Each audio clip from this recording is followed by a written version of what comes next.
Dans cette vidéo, nous allons nous attarder aux différents types d'affichage d'événements dans IDoKiyo. Alors, dans le ruban du haut, on a différentes options. Lorsqu'on est au menu d'accueil, qui habituellement sont les classes, vous allez pouvoir retrouver Planner. Il est possible que votre Planner ne soit pas au même endroit que le mien. Voici comment l'éditer. 3 petits points dans le ruban, on édite et on peut placer les items où on le souhaite. Alors, on voit que l'organisation s'est refaite dans mon ruban supérieur. Dans un premier temps, le planner nous donne le contenu de nos classes et une vue par semaine. Il a le désavantage de ne pas afficher en ordre chronologique les périodes, par exemple, de récréation.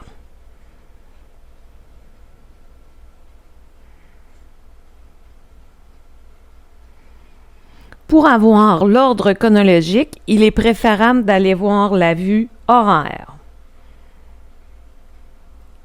Dans ce cas-ci, les périodes de surveillance sont aux bons endroits et la chronologie est celle de l'heure et non des périodes. C'est à configurer à votre aise et selon vos préférences. Lorsqu'on va dans une classe en particulier,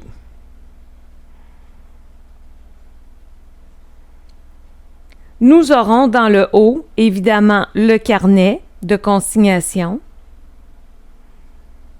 mais aussi l'agenda. Dans l'agenda, il y a des onglets différents pour afficher différentes vues.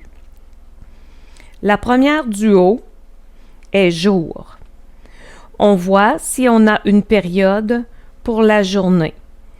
On remarquera qu'il y a de petits points bleus, que la classe de Marie-Pierre, c'était le bleu que j'avais sélectionné.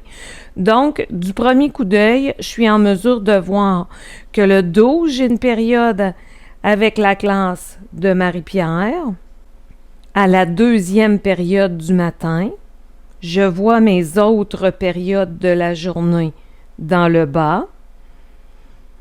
Le 17, j'ai une période aussi à la deuxième du matin, comme l'indique le numéro 2 qui n'est pas présent ici dans le bas, et ainsi de suite.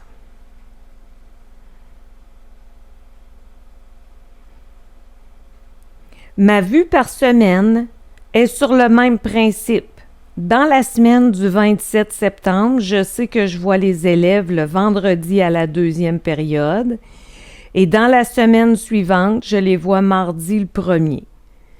Lorsque j'arrive à une image comme celle-ci, c'est que pendant cette semaine d'octobre-là, je ne les vois pas et la semaine suivante, je les vois 2 fois. On a une vue des événements du mois. Les événements y sont affichés, mais comme je suis dans la classe de Marie-Pierre, je vois les petits points bleus à tous les endroits où je vais voir cette classe. Le timeline est excessivement pratique car il me permet d'un coup d'œil de voir chacun des cours que ce groupe a eu. Il y a une petite numérotation en haut à droite pour dire à quelle leçon je suis rendu. Par conséquent, j'aurai 37 périodes avec ce groupe durant l'année scolaire 2019-2020. Finalement, la vue planeur dans une classe est identique à celle qu'on verrait dans la page d'accueil générale. C'était les différents affichages d'agenda dans IDoKiyo.